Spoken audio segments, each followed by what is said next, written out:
And hello, everybody, and welcome to Saturday. It's Top Draw here on MMOBuff, and we're doing part 5, our final coverage of Battle for Gia for the time being. And why am I saying for the time being? Because time spacey wacy stuff. Spacey wacy, timey wimey, wibbly wobbly, oogly boogly, boop boop be doop Yeah, boop that stuff. stuff. Sure.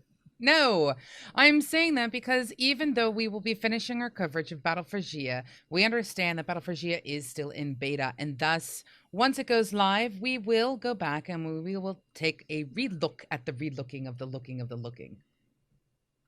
That's a lot of looking. It I is. feel like a voyeur all of a sudden.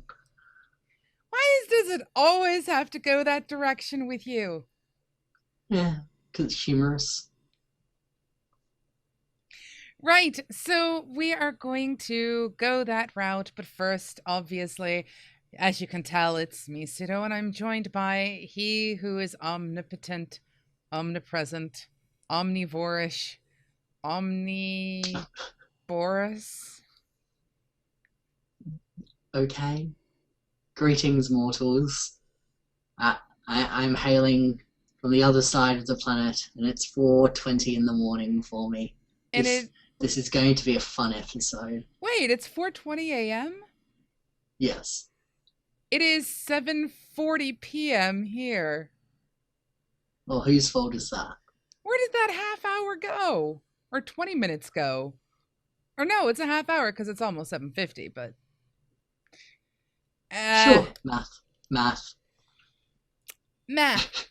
Right. So yes, we're going to be going into the very final thing that we're covering for all of our shows, all of our games that we look into, those who make it past episode 2, the episode 2 roadblocker. The barrier to entry. Barrier to entry, which could be the barrier to entry for your game. But we have made it to the very, very final show, and our particular show is all about community content and interaction. One of my favorite subjects when it comes to games. And this is why it's 4:20 and I don't mind, because Pseudo's going to be doing most of the talking. And yet Marsh is going to be happy and excitable and not occasionally. I can't promise this.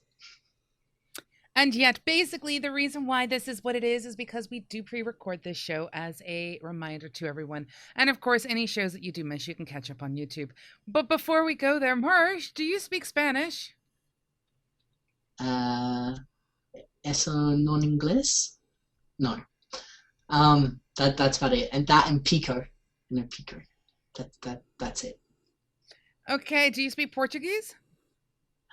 No. Italian? No. English? You're the wrong languages. I'm a linguist, but not that type of linguist. Yes. Yes. Yes, I speak. I speak like 5 or 6 languages, and I'd actually have to count them, but none of those are within my range of languages to speak, I'm afraid. See, now, inquiring minds, before we even go into Battle for Gia, inquiring minds needs to know, what languages do you speak? English, obviously. Are you sure about Chinese? That? Yes. Do you speak Chinese? Mandarin? Mandarin, yes. Mandarin, okay. Not Cantonese. Cantonese is not really. No, I shouldn't say that. But no, I speak Mandarin because I'm lazy. A little bit of Japanese, German, and Dutch. Really? Yeah. Wow, I can barely speak English. However, hablo Whose fault is español that? un poco. I do speak a little bit of Spanish. Oh, I forgot French. You forgot French. Yeah. Right, Well, so now we know that Dr. Marshmellows speaks multiple languages. He can not only read from left to right, he can read from right to left as well. Yes? Or do you just speak them? Well, no, I'm much more of a speaker. I don't really do the written part, especially when it comes to characters, because it's way too hard. I just speak it. Well, there you go. And just for fun, We all thought our phones in this house were turned off before we started recording, and we've had 5 phone messages go off. Go ahead. Just for fun, Really, I'm not. say greetings, mortals, in Mandarin. I don't know the word for mortals. It's just ni hao, but I will do a quick Google as I surreptitiously turn my phone to mute. And while he does that, I am going to explain to everybody a little bit about community and content and the interactions and the type of stuff that we're going to be looking at when we go to evaluate a card game. Now, for those of you who have been following us, when we look at a card game, we don't just look at one thing, we look at a variety of things, because in the end, it takes more than one thing to make a card game stand out. And in this particular case, community interaction is everything to deal with how the devs interact with the community, how the community interacts interchangeably amongst themselves. And of course, it's also about the type of content and the drive that a game TCG brings to their community. So, Sure, we'll go with that. How do you say mortal in Mandarin? Fan Ren, apparently. So it's Ni Hao Fa Ren. Ni Hao Fa Which is- Ren. Yeah. Well, actually, more colloquially, it's Wei Fa Ren, but we won't go into that. Right, so one of these days we're going to have learning Mandarin with Marsh. Great face. So, right, so looking It's my back. sexy face. It's a creepy face. Very creepy. It's late. Great, now I'm on some sort of list. Like you weren't before? I know all about you, Marsh. Right. Yeah. So let's look back a little bit over what we did last week. Last week, we spent our time talking about UI and design, and I had stressed my concerns about having a game that is as good as Battle for Gia getting lost to the I can click X on my browser problem because of some of the UI issues that we have discussed. And of course, we gave suggestions as well. We're not about just giving negative feedback. We want, Well, like you're we not. said, no, like we said in the last show, it came from both of us. We want to support the trading card genre as a game type in the online world. And the best way for us to do that is to be blunt. Yeah, and unfortunately, as I tell people, English, as I tell people, you can't come to me and ask me to do stuff without, getting teacher feedback all the time. This is why our writers hate me, I feel. Actually, none of the writers at MMOBuff hate you. They absolutely adore you because you catch things that they forget. For those who are unaware, Marsh is one of our editors at MMOBuff. So, yes. All right. So, the reason I preface this is because I want to stress again, Battle for Gia currently is in beta, and we're giving feedback to a game that has not gone live yet, but is available for people to test, play, and try and basically break, because betas tend to be that way. It's always good fun to break stuff. Sure, it's great fun to break things, absolutely. But in our particular case, we're now moving into community and interactions. And the reason why this is our last show, and this is so important, is a game developer can bring you the best game in the entire world. But if that game is meant for you to play with other people, which TCGs are in general, the only CG that I am aware of that is not really a multiplayer game is Solitaire. You know? No, there's a community around that too. And it even has its own Reddit. Wow. Do they go into the mathematical equations as to how you can build a perfect Solitaire game, no matter what's dealt to you? No, it's all like mathy sort of stuff. It makes my head hurt. Well, there you go. But the community is what is going to keep a game around. And in today's day and age, we're past the day when developers are the spooky people who sit in the mage tower commanding armies and troops and stuff to bring to you a game. We're in a digital day and age where being in touch through Twitter is capable, having online forums is capable, having online chats is capable, email can get all kinds of feedback, etc. And to be honest, Battle for Gia reached out to us and said, you guys should totally check out Battle for Gia. And we're like, All right, then, let's do this. And that goes to Decision show I you. bet they're regretting. Well, I hope not, because like I said, I really like the game. I want to see it successful. I'm concerned. Yeah. But it's in beta. And as Well, long that's as it. they keep that beta tag there, I will be patient. I Yeah. understand that sometimes betas can run for a year. I get that. I understand it. You know?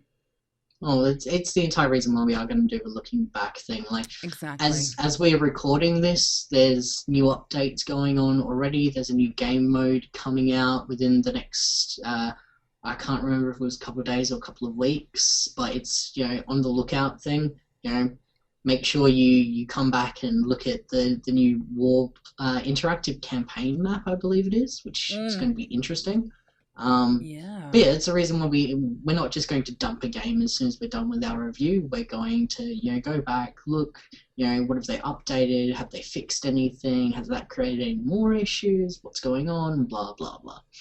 Yeah, you can basically look at us like the QA department for UI, community, game design, the whole kit and caboodle.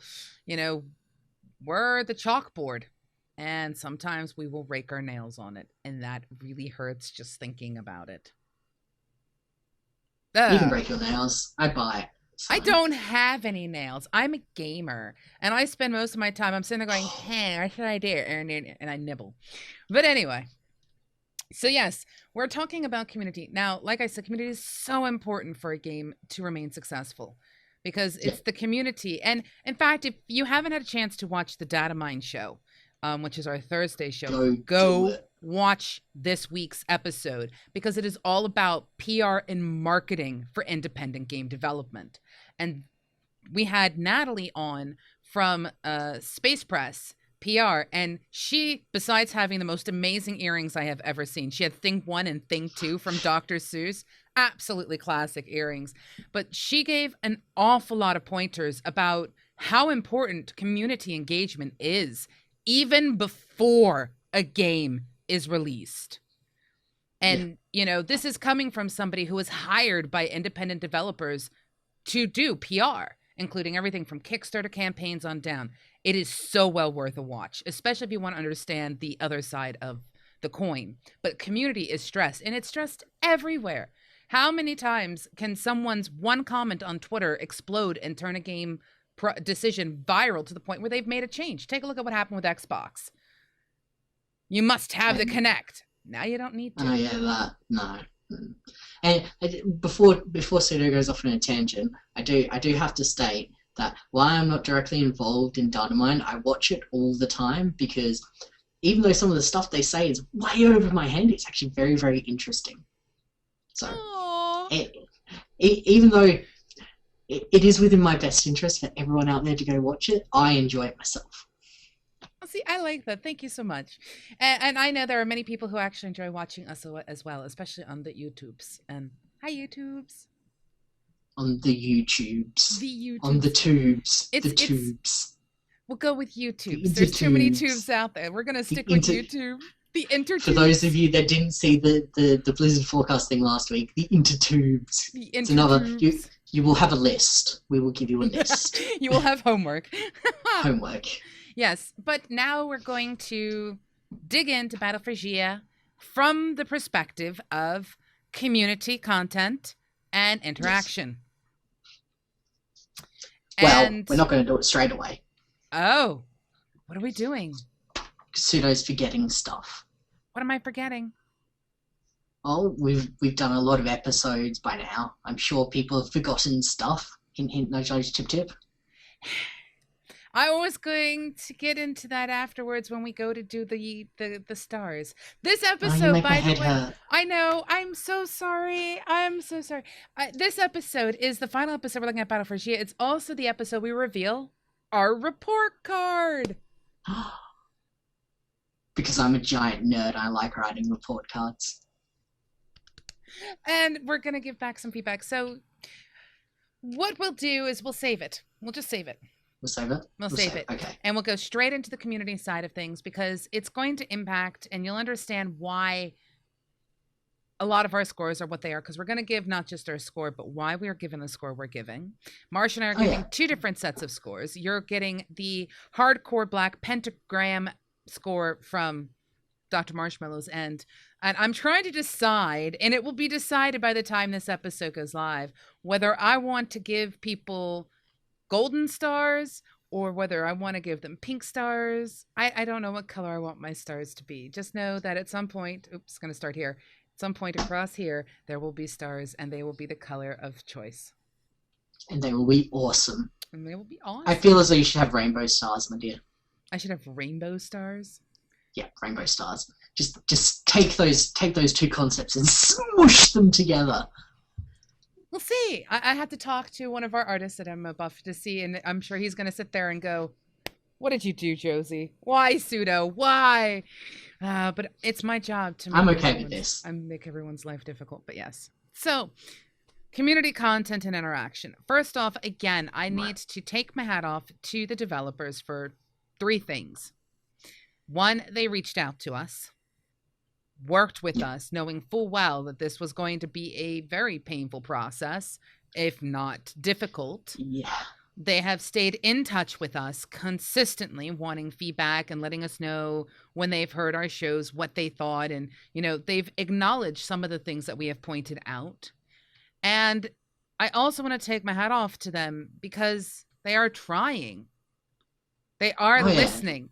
And, just like one of the things that we had stated when it came to a little bit of difficulty is the conversion of languages and translation, we have to remember this development company is not an English-speaking first development company. So for a lot of the things that we go into, they have to either get their own translator or try to figure out Marsh talk and Josie talk. So the fact that they're putting time and investment into the feedback that they're getting is phenomenal. And I appreciate that. It definitely, it shows that there is a need for people like us out there. So, wow. There's a need for people like you, sweetie. What do you mean? Well, it's very hard to crack a whip. Oh, that should be good. Is it? No, that was it. So apparently I'm a whip cracker. I didn't say a word. I have no idea what you're talking about. Totally going to be one of those episodes.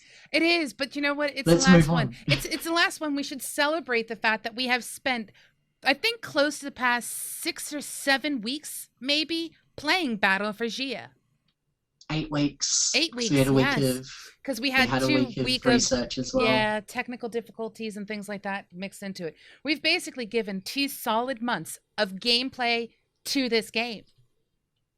And that is something that a lot of reviewers don't get a chance to do, but we've forced ourselves to have time to do so. And yeah, this allows us to speak from a bit of experience, which is brilliant. Instead of just going, this game does this. Well, this game does this, plus this, plus this, plus this, plus this, plus this, plus this. And then condense it all down to 20 minutes. Like what normal reviews do. And it shits me in tears. Well, I can say that. I tend to worry that, well, that's the thing. Even games that we've reviewed that are not TCGs, like 4Xs and things like that, like we reviewed Endless Space, not Endless Space, but Endless Legend, which is the next iteration of Endless Space. That was an hour long as well.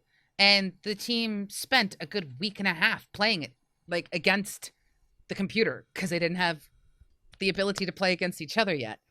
And it's all about making certain that we're not just casually playing a game. We really want to give the game to you. So my hat again goes off to you guys at Battle for Gia, at Iron Belt Studios. You guys have an amazing concept. We have stressed our concerns, but in the end, you can always tell us we're wrong, but we're just bringing it like it is. So let's start off with, well, besides the thank you for chatting with us and letting us review your game, thank you also for giving us the code to give to people to get 25 free ingots. Yes, that should appear on the screen somewhere. Actually, no. No, it's easy to... I don't know, you're doing stuff. Continue. I lost my train of thought. It'll appear somewhere upon the screen. There. Excellent. We're going with that. I like that. Sure. But the code is MMOBuff-Top. And it'll get you 25 free ingots, which gets you a free booster pack. And honestly, it's well worth it. So give it a It's go. free. How can you? It's a free set of cards. You can't say no. Especially, I got nifty cards when I got mine turned in. You did? Oh. Did you? Actually, no. I can't lie. I got one of the generals that I use. So yes, I will put it down to nifty. Nifty. That's a good thing for Marsh. That's hard to get out of Marsh. But yes, so we know for a fact, like Marsh had said, that we have new content coming. I mean, they're talking about bringing new cards out for people to play with. And hey, that's brilliant. Just make certain you review our previous episodes to counter the few tiny things that could be a bit of a problem for the English speakers. Yeah, and you got to remember, a lot of our things do come just purely down to translation. A lot of it comes down to translation from, I think it's translation from Spanish to English, but it's also translation from concept to design. Yeah, that is a very Like, good point. a lot of it just comes to, because neither of us can speak to the game market that they're targeting at, because neither of us have, roots in Spanish gaming. So that might be exactly what the Spanish gamer wants, but once it gets poured over to English, it's not what we're used to. It's not what we've come to expect. Right. So it could be translations there. Exactly. It could be any kind of things. And in all honesty, like I said, the browser market's a very dangerous market to be in when this is from the design show. Yeah. And when you go to bring out new content, make certain it goes through translation first. Make certain it really fits and comes across clearly in all languages. Otherwise, the cards you bring out are just going to be that one extra confusion with Google Translate, telling you that you need to go buy a boa constrictor from your local, school, even though what you're actually saying is this card will drain the morale of someone. Now, this is not a card, by the way, in Battle for The most Shia. amazing card ever. I am making fun Go of buy a boa Google. constrictor. I am making fun of Google Translate. And I'm not saying that they do their translations that way either, but you want to make certain that it is clear. I would recommend highly tapping the community and going, are there people who are really interested in this card game who want to help us out with that translation to make certain that it is clear and it is entirely capable and possible to do? But well, that's what a lot of open source programmers do. Like, it's an OOS, the Open Source Office program, and WinRAR, and a lot of the Lua programmers all rely on community support for translations. Mm-hmm. In fact, most of the CMSs out there, most of the languages out there, they do tend to require on the community getting involved. Heck, even the Debian Foundation, the Ubuntu Foundation works internally with people who are willing to step up to the plate for translation. Seek the people who are interested in your game, engage them, bring them in and go, would you like to help? Toss them a few ingots or something, anything is possible. And lots of people are willing to just donate their time simply because they like the game and it's something that they can put on their resume. Like, a lot of stuff like that comes up. Like, lots of people that are have a programming background and are bilingual will do translation stuff because it's a good step into the door of actually doing program translations. And I will tell you right now, translation is a highly paid commodity for anybody who wishes to actually get into a high-paying position, learn some languages, and do translation. It is good money, especially in big business. But what I was going to say is, tap your community, tap your English-speaking community, and tap the community that is spread across the world with the different languages that you have offered. But there's a small problem. In order to get that kind of engagement to be the norm, you have to set an example. You have to start somewhere. And this is where, unfortunately, we're running into some problems with Battle for Gia. Brick wall, meet MMOBuff. sadly. And see, the thing is, it breaks my heart when I come across situations like this because, I really have a lot of faith in Iron Belt Studios. I have a lot of faith in Battle for Gia. I think something has occurred, and I don't know whether it's just they don't have time, they don't have resources, but there needs to be a much richer community engagement from the developers. Now, they have a forum that has multiple languages, so don't think that you can't participate in their forums. They have Twitter, and we know this because we tweet them, they tweet us, we retweet. It's a big Twitter world. It's great. We know that the developers are eager to get information and feedback because they are so engaged with what we do. But when I went to the forums, and this is still the case, there's not even a welcome English-speaking people post from the developers. Yeah. And that makes me sad. Because if there is no reason to go to the forums, what's the point of having one? Yes, the problem. Look, I feel as though it does lie with the developers in the beginning to start that little spark in the forums, like use the daily messaging system or whatever, mass message all the people that have the English speaking flag on their account, send them a note saying, we have a forum, why don't you go discuss strategies, Q&A stuff, FAQ stuff, all this stuff. There's a forum for you to do it. Other people are going to be in there. It's going to be amazing. But right now, there's not even that little spark. And if you look on the Spanish-speaking side of it, bunch of posts. Yeah. I think I look at it this way. If I go into a candy shop and the person who is making candy refuses to eat the candy that they're making, why should I buy their candy? And it's one of those things. What if they're diabetic? If they're diabetic, you can make diabetic candy. Phenylalanine is bad for you. My point is, if I go to a forum for a game and there are no posts from the developers and it's supposed to be the official forums, no post from either a community manager or someone who is just going to say, hey, I'm here to listen to what you have to say, I'm not going to bother. Especially if there's not even a, hey, here are the rules on posting in our forum. Or, there's no guideline there for engagement. People won't know how to engage with the developers because there's no guideline in English. Now, I cannot speak for the other languages, and I'm not going to try to. I may speak some Spanish, but I'm not going to attempt to translate with Google Translate because Google Translate's just bad. Bad wrong. Bad. But bad Google.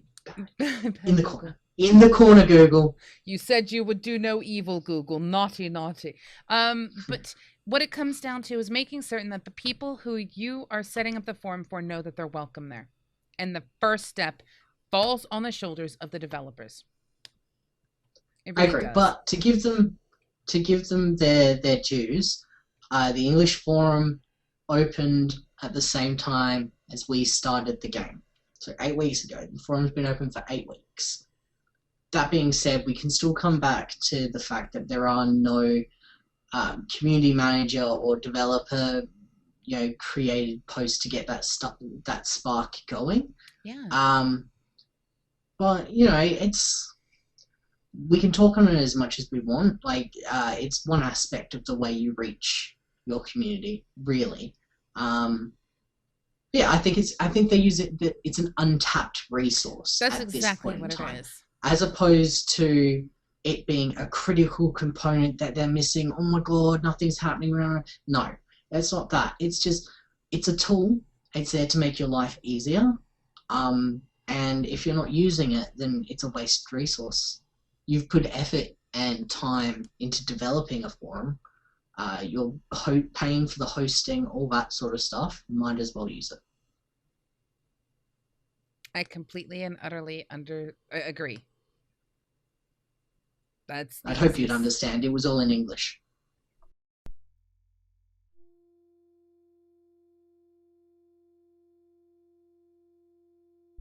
And it's actually noblesse, and we're not even going to go there. Anyway, however, when it comes to the engagement from the community, it goes beyond that. There is news posts that are put up, which are relatively blah blah blah blah blah blah blah blah. Relatively informative. It's the words I was trying to say. And they're pretty good. I would also throw out there that they tend to be a bit holy cow, block in the face, smack, crit, fall over dead.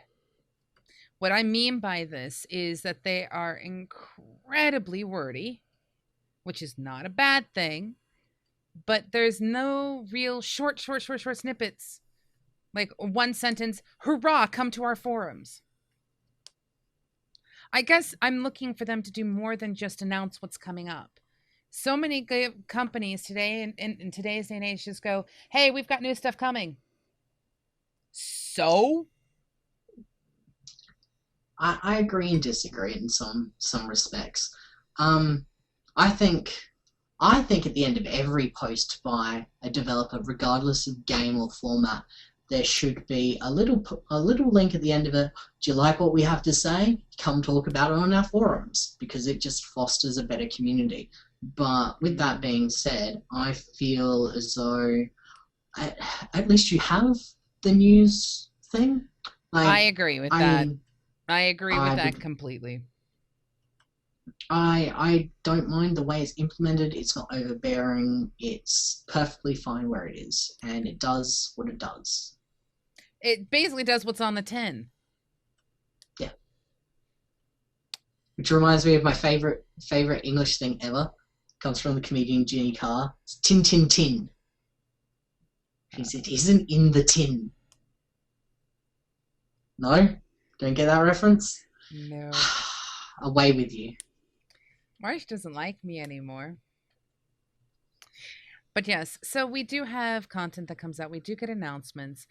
I think due to the type of gaming that I'm used to, if a patch comes out which brings content, I'm used to seeing the patch written out in a forum post for people to go over with a fine-tooth comb, for people to review. It's not just put in the news section. It's put into the forum for people to discuss. And it could be a translation thing. Again, we don't know the full resources available.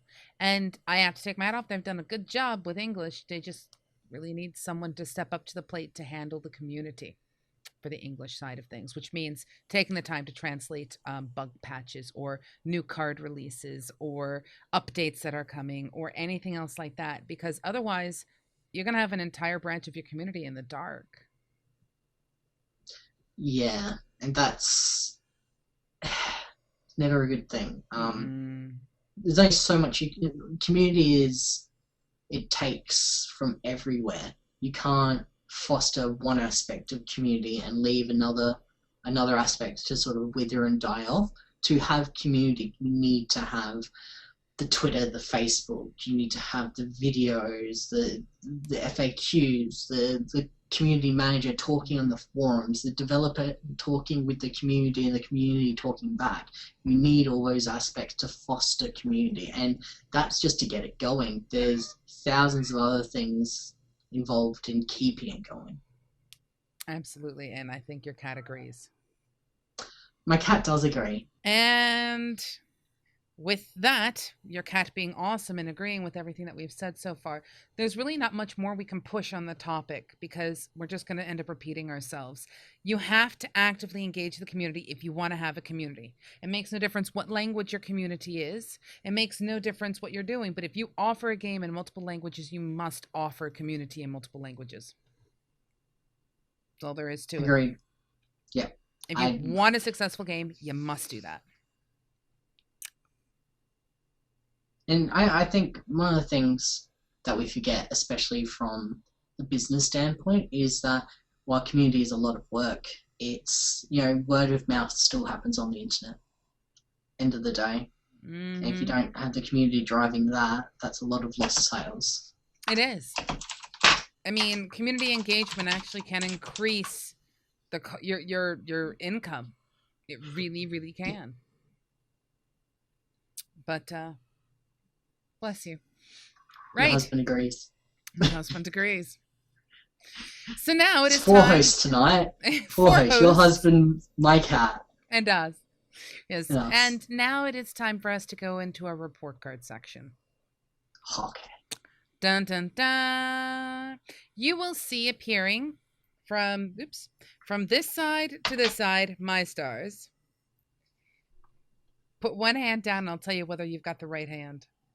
And from that side to the other side, across you, you will find Marcia's stars. Well, pentagrams. No! Now, the way we're doing this I'm a is cow. you can definitely tell it's one of those nights. I'm so sorry. What we're doing is each one of the 5 areas we're looking at can have a maximum of 2 stars from us, which means at the end, a game can have a total of 10 stars if they nail everything.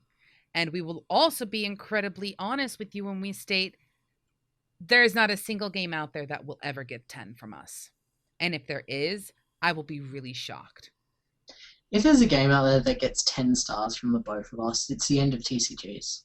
We've reached the pinnacle. It will be the ultimate TCG. We probably never want to play another TCG again. You'll never be able to. And I will tell you right now, please keep this in mind as we go over our scoring, because in the end, we're looking to see things survive and we want to give everybody a chance to grow. If we just willy-nilly gave out easy money scores, and I will tell you, even while we've been sitting here discussing things, my scores have shifted a little bit. Marsh goes to look. Marsh does go to look. See?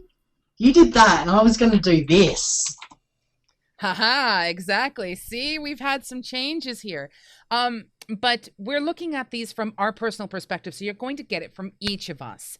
And you're going to see some differences between our decisions as to which way we go with each topic, because what I as a casual player am looking for is vastly different in some areas than what Marsh is looking for as one of those hardcore TCG whores that he tends to be. Yeah, I'm unashamed of this fact. No, you are not. You are proud. At least you That's what I sounded said. that way. I said unashamed. Unashamed. Okay, I heard ashamed. So report card time. Yeah. Yes. And as I had said, please do keep in mind, 1 out of 10, any game that ever reads 10, it's the end of TCGs as we know it. It's hit every spot for every type of player, and that's an impossibility. So to start off with, we have our very first episode. We talked about introductory content, and we actually played some of the introductory content live. So if you haven't had a chance to see it, go back and watch our introductory content show. We walked through a tutorial. And we had to walk through it twice because time ran out while we were going through it. It's alright, I won. It's fine. No, the tutorial one. No, we're talking about the tutorial one where we ran out of time. Yeah, I won. That was not a happy day. But we discussed an awful lot during that. And in this particular case, I am going to give Battle for Gia, the introductory content, out of 2 stars, 1. Yeah, I'm giving it the same score. I'm giving it 1. Mostly because I feel as though, while I don't read any of the lore stuff or really care too much about the themes and crap like that, as we've discussed on numerous occasions, I think the intro with a few small tweaks would be fantastic. They've got a lot of the setups and just a couple of language changes, make it a little bit bigger. You're good. You're golden. Yeah, agreed. And I like the fact that they had a tutorial that was replayable. And you still get something for replaying that tutorial, which to me is a very important part to a game, especially if you don't quite get it the first time you've gone through that tutorial. And I will tell you, I think I went through the tutorial 7 or 8 times to make certain I could understand what the heck was going on. I am the casual gamer. You are the hardcore TCGer.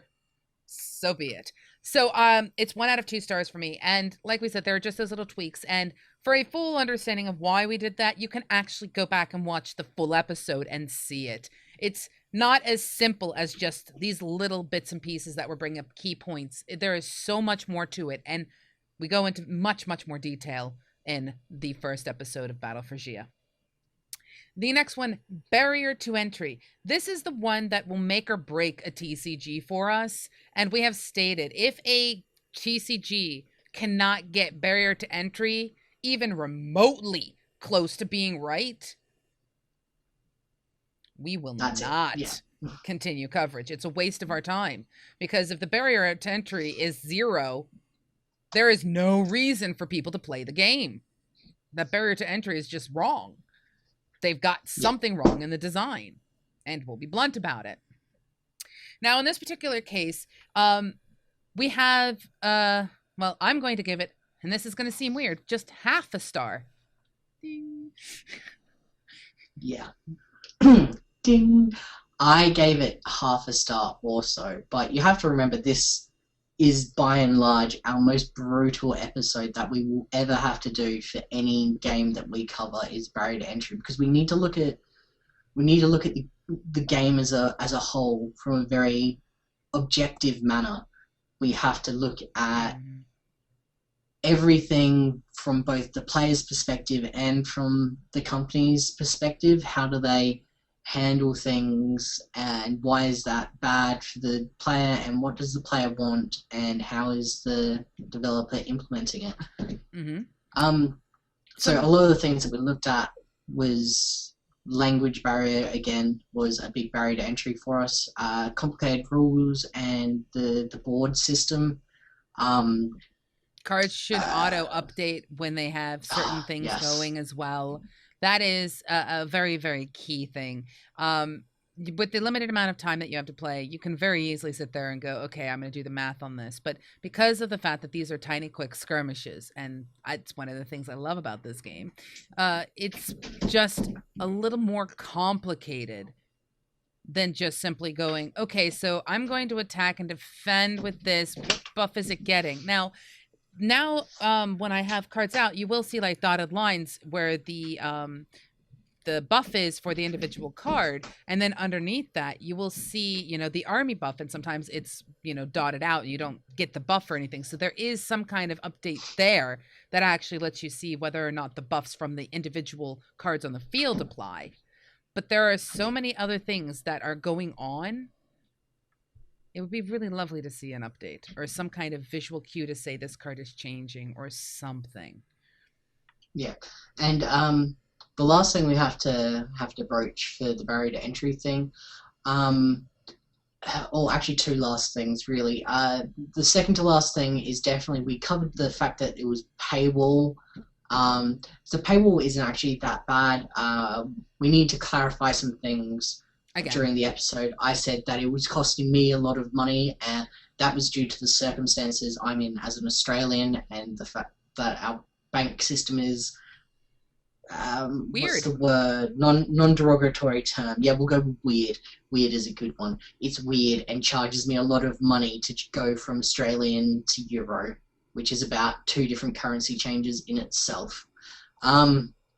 And the last thing that we need to consider is the fact that a lot of it was just lots of little things that were compounding. It was a little thing on top of another little thing, on top of another little thing, on top of another little thing, and it just kept on rolling, and it feels as though there's so much stuff that's wrong with this game. What's going to happen? Head explosion. But really, it's just, you know, a few little tweaks here and a few little tweaks there, and you've got yourself a really good game. Amen. Amen. So that's why you have now gotten a 0.5 out of 2 for that one. We move into constructed and limited playability. Stressing. Not everything has been released for this game yet. There is an entire section of this game not released, and it could be anything for all we know. They could bring about some kind of... No, it's an interactive game map. Okay, so we have an interactive game map coming. There you go. But we haven't had a chance to look at it. We haven't had a chance to play with it and to tweak with it. However, I am the kind of player, and when in that particular episode, we did kind of look at why do we have AI and things like that. We very lightly touched into it. And as a casual player, I like the options and the availability for me to sit there and play a game and not worry about my opponent calling me names because I'm a noob or I'm beginner or whatever term you want to use for me this week. I am not going to really ever sit in the top 10 on a board. That's not the type of player I am. But TCGs still interest me. So I am still part of, whether people like it or not, the target audience. Am I asking them to dumb it down? No. I'm just asking for a clear explanation. But in the case of constructed versus limited, I am going to give it 1 star because I like the fact that even in the sections, the war rooms and things like that, everywhere you go, it is an enjoyable experience. And it kind of feels right now like I'm just always playing the AI, even if I am going up against somebody else. Yeah. I gave it half a star because of a lot of things. The first thing that really brings it to mind for me, I was convinced not to give it 0, very, very fervently by Pseudo. As I said, it's a game, I could never play this game completely because there's no limited. I was very clear when I said that in our original episode. I love constructed, but I'm a limited player. I couldn't play this game, and that's my subjective opinion. Mm-hmm. But the fact that there's no limited at all really deters me from wanting to play the game. Aside from that, there's lots of little things. Again, stuff like the fact that I need to be a specific level to do certain war rooms. The fact that I can't do specific campaigns because my strategy score for the deck is either too high or too low.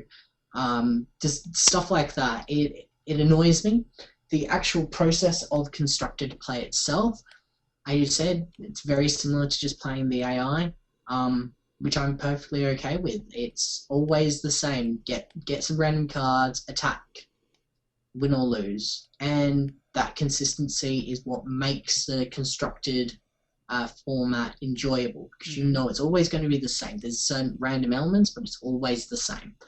And that's its shining star. So it gets half a star from me, or half a pentagram in this case.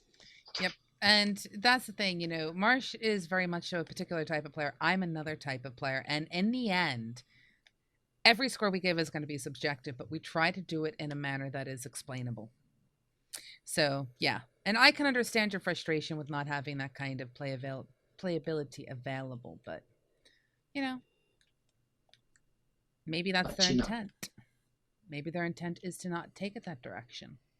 And that's up to the design. It's always going to be up to the design. But again, beta.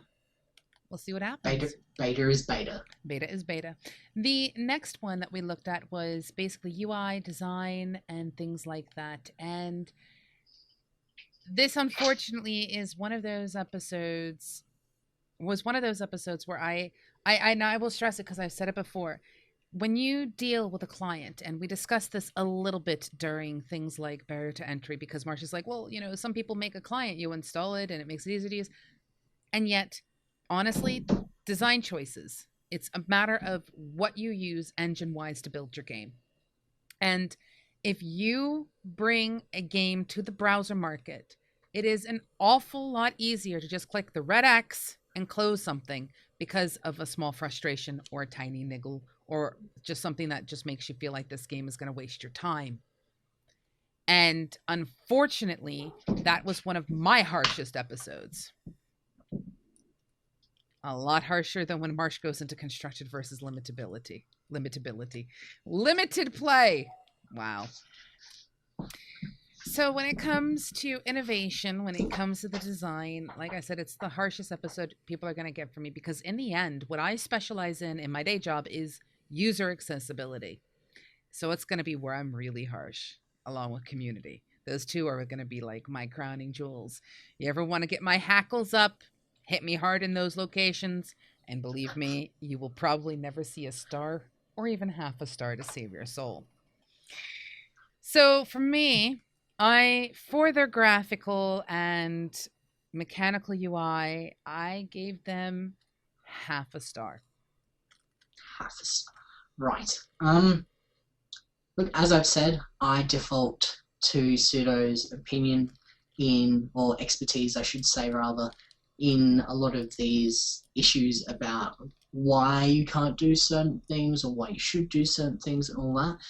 But once again, in my own subjective opinion, there's lots of really niggly things that we discussed in our innovation design segment. Add a little bit to barrier to entry as well. We kind of spread that one across a few episodes. Yeah, we didn't say I learnt some things, but at the end of the day, I gave it half a star as well, simply because there was just too many little things. Yeah, I can't really say much more. As I said, I default to your expertise, but a lot of it came down to usability, really. The fact that a lot of it wasn't as intuitive as it could have or arguably should have been was the reason why it gets the half star from me. I can't really justify it much more than that. Yeah, that's pretty much what it comes down to. It's always going to be the harshest one for me because it is so incredibly difficult to please people. But if you make something small, I'm going to assume it's for a tablet. And if I can't even make it work on my tablet, yeah. Something's right, there. moving on. But again, beta. Like I said in that episode, by the way, leave the beta tag on. Keep working because you don't want to have to go through the second chance because second chance is a lot harder. It really is. Oh, yeah. But the 0.5 is there because they're on the right track and their concept for a game, because we were also looking a little bit at the mechanics of the game itself. It's exceptional. It is absolutely exceptional. Yeah, well, that's it. They don't lack in innovation. Yeah, innovation at all. It's the design aspects. It's the design aspect that just needs a little bit of TLC, tender loving care. And then, of course, in today's earlier part of the episode, we discussed about community and interactions. And again, I have to stress to you, your community will only exist if you talk to it. Yeah. Look, we can't, there's no point flogging a dead horse here. Nope. Look, I changed my opinions on this. My opinion was written down as a 0 for this before we started the actual episode. But after fleshing it out with Pseudo a little bit more, I understand that there are things that are stopping them from building a community, and there's also attempts that they've made at building a community. So I raised their score to a half a star, and because I feel as though they deserve a half a star for this. And that's where I come in as a half a star. You want to be very careful in today's gaming world when you start to breach different markets and different parts of the world. You are always going to have to be cautious, careful, considerate of what those people are looking for. And if you neglect any one side and make any other type of player feel second class because they don't fit the original mold, it's a bad thing for your company. And I want to see you guys succeed. And I cannot stress that enough. But in that case, I also give half a star. So, out of a possible 10 stars from each of us, Battle for Gia in its beta format, and I stress beta format, gets a total of 3.5 stars from me. And in its beta format, I should stress, in its beta format, it gets a 3-star from me. There you go. So it's a combined score of 6.5. Yeah. So. Yeah, 6.5 out of 20, which is, I'll be honest, if anybody thinks that that's too low, let us know. If anyone thinks it's too high, let us know. In the end, we're trying to give as critical, but at the same time, as unbiased a view as possible. But we have to rely on the things we're looking for, which is why limited and constructed is where Marsh and I just went, meow. That's the only score where he and I did not agree or have the same score. And it's because we have different things we're looking for. Well, ultimately, we gave them the same score in a lot of aspects, but we gave them the same score for different reasons. Yeah. And that's another thing that's worth keeping in mind, which is why it's well worth going back and watching all the other previous episodes. Yes. At the end of the day, we can always come back and look at it when they've said that they've done or are doing some additional improvements, but you have to remember, even though it is 6.5 out of 20 total, it's very hard to quantify opinions. We use a star rating or a pentagram rating in my case because it is the cultural norm. It's something that you guys will understand. We can put it down even further to 3.25 stars out of 10. And what does that really say?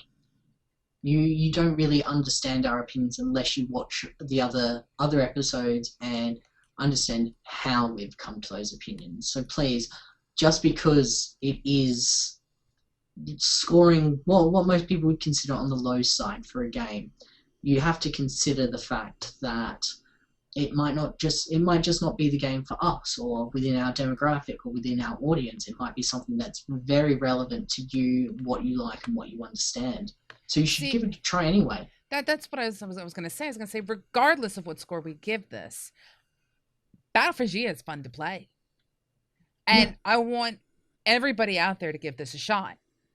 Give it a shot and seek the developers out. Smack them upside the head as players. As developers, you guys need to be looking for your community. As players, y'all need to be talking to the developers going, oi, we have thoughts. Hear us. Because it goes both ways. It's not a one-way street. But honestly, give this game a shot. Because there is never going to be a 20 out of 20 on this show. There is never going to be a 10 out of 10. And just because something scores low does not mean it is not fun to play, not worth picking up and getting involved in at all. And I want to stress that. I will be impressed if any game gets a full mark from both of us in any aspect twice in the same thing. That is to say, if any game will get like 2 out of 2 for barrier of entry and 2 out of 2 from Constructed Unlimited from both of us in the same episode. I feel as though I would be very, very impressed. That would be a very impressive game. Let's put it that way. Absolutely. End of the day, these are we're disembodied voices on the internet. Pixelated. We're here to guide. Yes. We're here to guide your thinking and help you make an informed decision about whether or not you want to invest time into this game. But at the end of the day, you're the arbiter of your own actions. Yep, and this is where I turn the tables ever so slightly on my lovely Marsh, and I go, Marsh, did you know that you say 2 things frequently? Yes. What 2 things? I say more than 2 things. I say more than 2 things frequently. But what 2 things have you picked up on tonight? What I picked up on tonight is something I picked up across the entire episode series. And anybody who wishes to go back and keep track of this and actually get me the number would be it. I'll give you something. Okay, so here's the deal. Look is one of your favorite things to say. Look. And at the end of the day is one of your favorite things to say as well. Yes, I say those things a lot. I verbalize those ideas quite a lot. My writing, you should see my writing. I need to make myself a list on my web processing thing that says if I type these words, put them in red and highlight them and be like, no. Is however one of them? However? Yeah, as in the word however? No. However is not one of them. Furthermore is one of them. And... Furthermore, in accordance. Yeah. Contextualize. Contextualize is one of them. I use contextualize a lot, or contextual. Because I am very much about, subjective opinions and how people's experiences affect how their subjective views, how context affects these things. Yeah. And I know I'm notorious for my own as well. It's just I've Oh yeah, noticed it. I have noticed it big time in these in this series for Battle for Gia. right. Well, what have you noticed now, for now me? that you put Now a you pin get on to that, troll on me. Get your no, trolling. you are a lovely and articulate lady. I am not being forced to say this. I am not under threat of death. Wow. And he says I crack a whip. Oh, wait. That implies that. Marsh. You are a lovely and articulate lady. I am not being forced to say this under threat of death.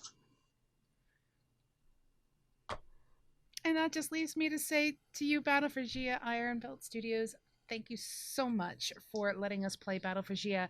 An amazing game. Just those tiny little things you might want to look into. And Marsh, Yes. we're moving into a new game. Yes, we are. We are moving into Infinity Wars. Infinity Wars.